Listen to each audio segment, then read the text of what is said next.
नमस्कार फ्रेंड्स, मैं एडवोकेट प्रज्ञा भूषण आज फिर आपके सामने हाजिर हूँ एक ऐसे टॉपिक को लेकर के जिसके बहुत सवाल मेरे पास आते हैं कि मैम हम विमेन के नाम पे, महिलाओं के नाम पे प्रॉपर्टी क्यों खरीदें, क्यों टाइटल डॉक्यूमेंट्स अपने घर की महिलाओं के नाम पे एग्जीक्यूट करवाएं। क्या ये विमेन एम्पावरमेंट के लिए है, जो महिलाओं को एक्स्ट्रा सेफगार्ड, एक्स्ट्रा सिक्योरिटी देने के लिए है हमारी सोसाइटी में, जो हमारी गवर्नमेंट्स महिलाओं को बढ़ावा दे रही हैं, उनके आगे आने पे बढ़ावा दे रही हैं, क्या ये सिर्फ उसके लिए है?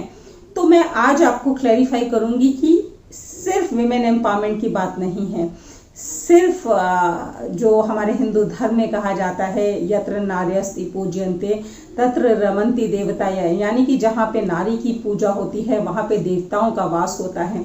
तो ये तो बात हो गई हमारे माइथोलॉजिकल बुक्स की, हमारे स्पिरिचुअलिटी की, हमारे रिलीजन की, या फिर हमारे गवर्नमेंट की पॉलिसी की। लेकिन आज मैं आपको इनकी बात नहीं बताने वाली हूँ। आज ये बताने वाली हूँ कि इकोनॉमिकली ये कितना बेनिफिशियल है। महिलाओं के नाम पे अगर आप टाइटल डॉक्यूमेंट्स रजिस्ट्री करवाते हैं या उनके नाम पे प्रॉपर्टी खरीदते हैं तो आपको इकोनॉमिकली उसके क्या क्या बेनिफिट्स मिल सकते हैं, लीगली उसके क्या क्या बेनिफिट्स मिल सकते हैं। तो दोस्तों, हो सकता है शुरू के एक या दो पॉइंट्स तो आपको मालूम हो कि ये बेनिफिट्स मिलते हैं महिलाओं के महिलाओं के नाम प्रॉपर्टी एग्जीक्यूट करवाने से, लेकिन आप अंत तक जरूर देखिएगा क्योंकि इसमें बहुत से ऐसे पॉइंट्स होंगे जो आपको पक्के से नहीं मालूम होंगे और जो आपके लिए बहुत बेनिफिशियल साबित होंगे।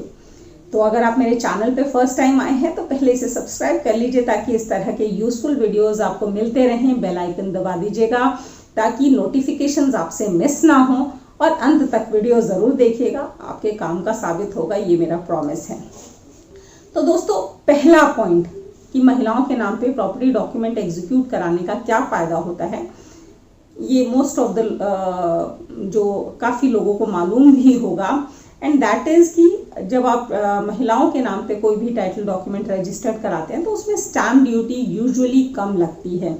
ज़्यादातर अगर हम दिल्ली की बात करें, एनसीआर के कुछ इलाकों की बात करें और भी दूसरे स्टेट्स की बात करें तो करीब करीब 2% के आसपास जो प्रॉपर्टी वैल्यू सर्कल रेट है उसका अगर हम कंसिडरेशन वैल्यू माने तो 2% के आसपास जो है स्टैम्प ड्यूटी कम लगती है। यानी कि अगर 7% मेल के नाम पे लग रही है तो 5% ही फीमेल के नाम पे लगेगी।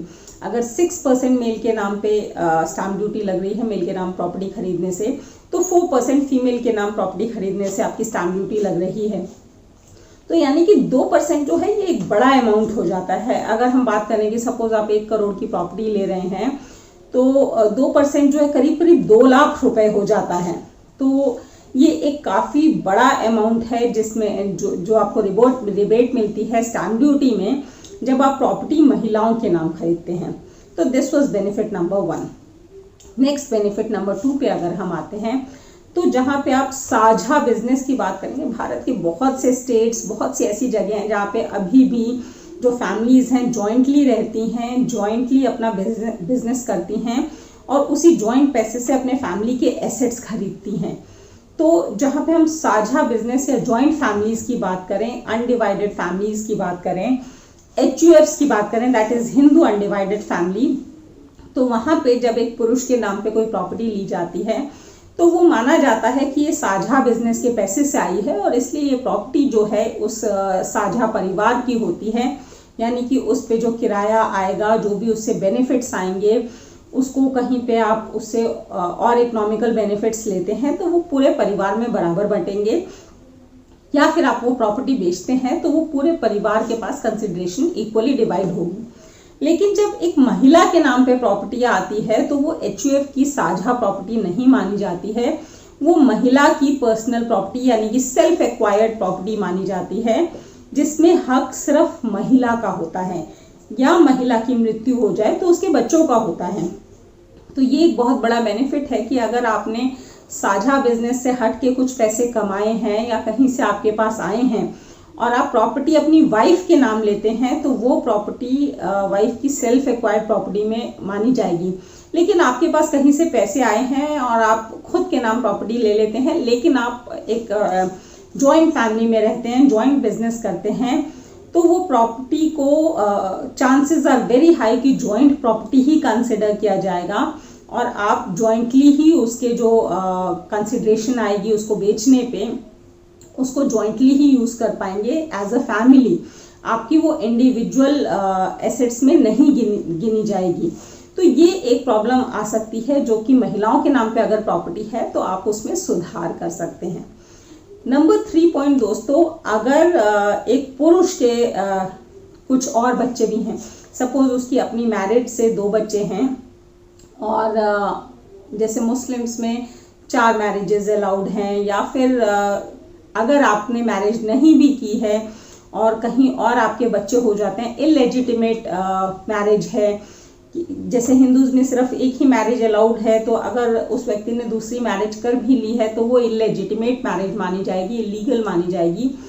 पर दिक्कत ये है कि मैरिजेज इलेजिटिमेट हो सकती हैं पर बच्चे इलेजिटिमेट नहीं होते। Child is always legitimate. तो अगर एक व्यक्ति के अपनी मैरिज से 2 बच्चे हैं और अपने एक्स्ट्रा मैरिटल अफेयर्स से भी 2-3 बच्चे हैं, तो इन सभी बच्चों का इक्वल राइट बनेगा फादर की प्रॉपर्टी में। लेकिन महिला की प्रॉपर्टी में सिर्फ उन्हीं बच्चों का राइट बनेगा जो उस महिला से जन्मे हैं, जो उस महिला के बच्चे हैं। तो यानी कि अगर आपने महिला के नाम पे प्रॉपर्टी ली है तो बाहर इधर उधर अगर 2-3 बच्चे हैं भी तो उनमें ये प्रॉपर्टी डिवाइड नहीं होगी, कभी भी प्रॉपर्टी डिस्प्यूट नहीं आएगा। लेकिन अगर पुरुष के नाम पे प्रॉपर्टी है और उनके अगर कहीं और आउट ऑफ द मैरिज भी बच्चे हैं तो उन बच्चों का भी शेयर उस प्रॉपर्टी में उतना ही होगा जितना कि आपके मैरिज से जो बच्चे आए हैं उनका है। तो ये एक डिस्प्यूट अवॉइड किया जा सकता है अगर प्रॉपर्टी महिला के नाम पे है। नंबर 4 पॉइंट दोस्तों, जो सबसे इंपॉर्टेंट है और मैक्सिमम लोगों को नहीं पता है, कि अगर महिला के नाम पे आप प्रॉपर्टी ले रहे हैं, स्पेशली अगर वो महिला के नाम पे फर्स्ट प्रॉपर्टी है, सिंगल प्रॉपर्टी है, तो उसमें होम लोन के ब्याज पर प्रधानमंत्री आवास योजना के तहत 2,67,000 यानी कि 2,67,000 तक का रिबेट मिलता है।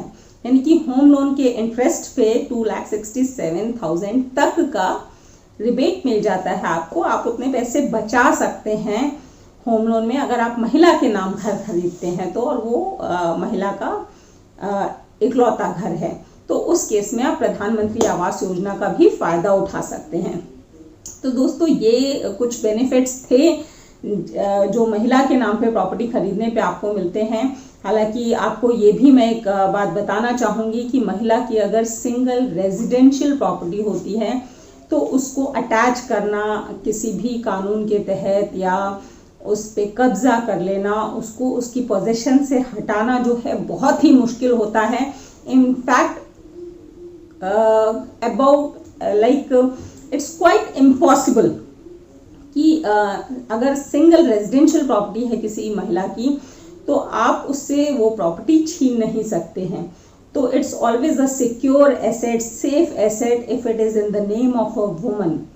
तो मैं आपसे भी यही गुजारिश करूंगी कि अपनी घर की महिलाओं को सिर्फ विमेन एम्पावरमेंट के नाम पे नहीं बल्कि इकोनॉमिकल बेनिफिट देखते हुए भी प्रॉपर्टीज़ उनके नाम पे लें और ये फ़ायदे कमाएं, फ़ायदे उठाएं, क्योंकि ये फ़ायदे आपको तभी मिल सकते हैं जब प्रॉपर्टीज़ आपके घर की महिलाओं के नाम पे हैं। कैसा लगा मेरा वीडियो ज़रूर बताइएगा, और आप इस सजेशन को कितना लागू करने वाले हैं ये भी ज़रूर बताइएगा नीचे दिए गए कमेंट बॉक्स में। मिलते हैं मेरे नेक्स्ट वीडियो में, तब तक के लिए थैंक यू, धन्यवाद, नमस्कार, शब बखैर।